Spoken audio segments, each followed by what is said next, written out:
Kitchen series ગુજરાતીમાં તમારું સ્વાગત છે। અત્યારે નવરાત્રિ ચાલે છે। આપણે આખી નવરાત્રિ કરીએ કે ના કરીએ, પણ આપણે આઠમનો ઉપવાસ તો જરૂર કરીએ છીએ। એના માટે હું તમારા માટે ફરાળી નગેટ્સ અને પરાઠાની રેસીપી લઈને આવી છું। અડધી વાટકી જેટલા આપણે સાબુદાણા લેવાના છે। એ સાબુદાણાને આપણે એક કપડા ઉપર આવી રીતે પાથરી દેવાનું છે અને એને આવી રીતે આપણે લૂસવાનું છે। એની અંદરનું જે પાવડર હોય એ આપણે કાઢવાનું છે। આપણે આને વોશ નથી કરવાનું। હવે આપણે એને સરસ રીતે ક્રશ કરી દઈશું। આપણે એને એકદમ ફાઇન ક્રશ કરવાનું છે કે એકદમ એનું પાવડર થઈ જાય। આપણે ગમે એટલું ક્રશ કરીએ પણ આ સાબુદાણા છે એટલે થોડા તો એમાં કરકરું લોટ રહેશે જ। હવે એને આપણે એક સાઈડ મૂકી દઈશું। હવે મેં અડધો કલાક પહેલાં સિંગદાણા પલાળી દીધા હતા। મેં નોર્મલ પાણીમાં એને પલાળ્યા હતા। હવે આને પણ આપણે ક્રશ કરીશું। એને આપણે એકદમ બારીક ક્રશ નથી કરવાનું, આપણે એને ખાલી થોડુંક જ ક્રશ કરવાનું છે, જેથી એ થોડા કટકામાં થઈ જાય। જો કંઈક આવી રીતે આપણે એને કરકરું ક્રશ કરવાનું છે, કંઈક આવી રીતે। હવે એને પણ આપણે એક સાઈડ મૂકી દઈશું। હવે મેં અહીંયા 4 મીડિયમ સાઇઝના બટેકા લીધા છે। એને મેં સરસ રીતે છોલીને પાણીમાં પલાળી દીધા છે। છોલ્યા પછી બટેકાને એમને આપણે નથી મૂકી શકતા, નહીં તો એ કાણા થઈ જાય। હવે બટેકાને કદુકસ કરવા માટે મેં આવી રીતે કંઈક કદુકસ કરવાનું લીધું છે। એમાં મેં એકદમ ઝીણું કદુકસ થાય એ મેં વાપર્યું છે। જો આપણે કંઈક એકદમ ઝીણું એને કદુકસ કરવાનું છે। આવી એકદમ ઝીણી ખમણી એની થવી જોઈએ। હવે આપણે બધા બટેકાને પણ આવી રીતે ખમણીને રેડી કરી દઈશું અને એની પાણીમાં પલાળી દઈશું, નહીં તો એ બી કાળા થઈ જશે। હવે જેમાં આપણે બટેકાની ખમણી કરી હતી એમાં જ આપણે એક નાનું કટકો આદુને પણ એમાં આપણે ઘસીને ખમણી રેડી કરી દઈશું। હવે જે ખમણીને બટેકાની આપણે રેડી કરી હતી એને સરસ રીતે આપણે વોશ કરી લઈશું અને એકદમ ડ્રાય કરી દઈશું અને એ વાટકામાં પાછા લઈ લઈશું। હવે સાબુદાણાનું પાવડર આપણે એમાં એડ કરીશું। હવે એમાં જે આપણે અદરક કદુકસ કરી હતી એને એડ કરીશું અને 3 લીલા મરચાંને ઝીણા સમારીને આમાં એડ કરીશું અને થોડું એને સરસ રીતે મિક્સ કરી દઈશું। હવે જે આપણે સિંગ ક્રશ કરી હતી એને પણ આપણે આમાં એડ કરવાની છે અને એને પણ સરસ રીતે મિક્સ કરી દેવાનું છે।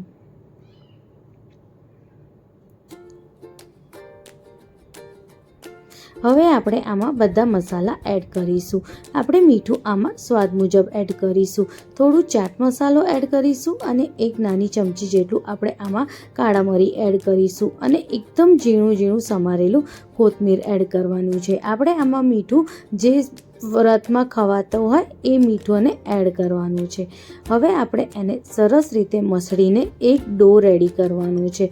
એનો એક સરસ કઠણ આપણે લોટ બાંધી દેવાનો છે કંઈક આવી રીતે અને હવે એને લગભગ 15 મિનિટ માટે સેટ થવા સાઈડમાં મૂકી દેવાનું છે, જેથી જે સાબુદાણા છે એ સરસ ફૂલીને રેડી થઈ જાય।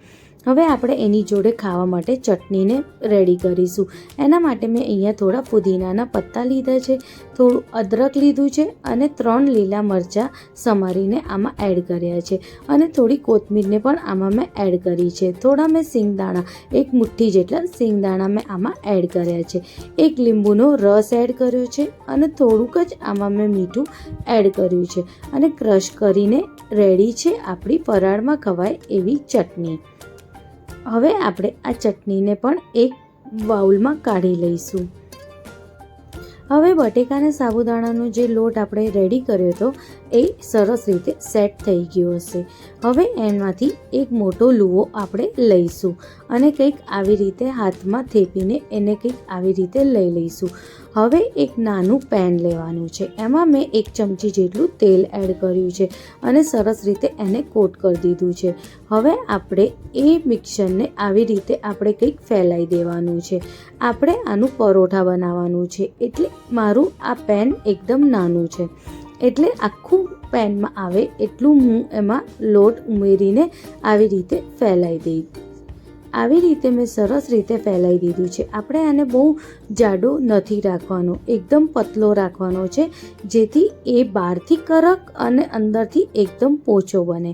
જો અગર તમને હાથથી ના ફાવે તો ચમચીની મદદથી આવી રીતે તમે એને ફેલાઈ દેજો અને સરસ રીતે સેટ કરી દેજો કે બધી જગ્યાએ એક જેવું આવે, કોઈ જગ્યાએ જાડું કે પતલું ના રહે, બધી જગ્યાએ એક જેવું થાય એવી રીતે આપણે સેટ કરી દેવાનું છે. અને ફરી આપણે 1 ચમચ જેટલું આપણે એમાં તેલ એડ કરીને લીડ લગાવીને થોડીક વાર માટે એકદમ લો ફ્લેમ ઉપર એને સરસ રીતે ચડવા દેવાનું છે. અને જો એ ઇઝીલી આવી રીતે ઉખડી પણ જશે, એમાં કોઈ આપણને એને ઉખાડવાની જરૂર નથી. અને બીજી બાજુ બી હવે 1 ચમચી જેટલું આપણે તેલ એડ કરીશું અને લીડ લગાવીને એને એકદમ લો ફ્લેમ ઉપર સરસ રીતે આપણે એને ચડવા દઈશું. જો અને રેડી છે આપણા પરાઠા. કેટલું સરસ આપણું ફરાળી પરાઠા બનીને રેડી છે. આપણે આમાં નાય સાબુદાણાને આપણે પલાળવાની જરૂર પડી કે નાય આપણે બટેકાને બાફવાની. કાચા સાબુદાણા અને કાચા બટેકાથી પણ આપણે એકદમ સરસ પરાઠા બની ગયા. હવે આપણે જે બાકીનો લોટ હતો એનું આપણે નગેટ્સ બનાવી દઈશું. કંઈક આવી રીતે આપણે એને શેપ આપી દેવાનું છે નગેટ્સનું. બધાને કંઈક આવી જ રીતે આપણે રેડી કરી દેવાનું છે. જો અગર તમે ઓછા તેલનું ખાવા માંગતા હો તો તમે એના પરાઠા બનાવીને ખાઈ શકો છો. અને તમે કંઈક આવી રીતે તળેલું અને ચટપટું ખાવા માંગતા હો તો તમે આનું આ નગેટ્સ બનાવીને ખાઈ શકો છો. તમે આ નગેટ્સ પણ ખરેખર બહુ જ ટેસ્ટી લાગે છે. બહારથી એકદમ ક્રિસ્પી હોય છે અને અંદર એકદમ પોચા હોય છે. હવે આપણે એને બધાને એકદમ લો ફ્લેમ ઉપર સરસ રીતે ગોલ્ડન બ્રાઉન થાય ત્યાં સુધી ફ્રાય કરવાનું છે. અને રેડી છે જો આપણા નગેટ્સ. આને તમે ચટણી સાથે અને દહીં સાથે બેની જોડે ખાઈ શકો છો. જો પરોઠા કેટલા સોફ્ટ અને કેટલા સરસ બન્યા છે અને નગેટ્સ પણ બહારથી એકદમ ક્રિસ્પી અને અંદર એકદમ સોફ્ટ છે. તમે આ રેસીપી એકવાર જરૂરથી ટ્રાય કરજો. ખરેખર તમને મારી ફરાળીની રેસીપી ગમી હોય તો તમે એને લાઈક, શેર અને કમેન્ટ જરૂરથી કરજો. અને તમે મારા ચેનલ પર નવા હો તો એને સબસ્ક્રાઈબ કરવાનું ના ભૂલતા. મળીએ નવી રેસીપી સાથે.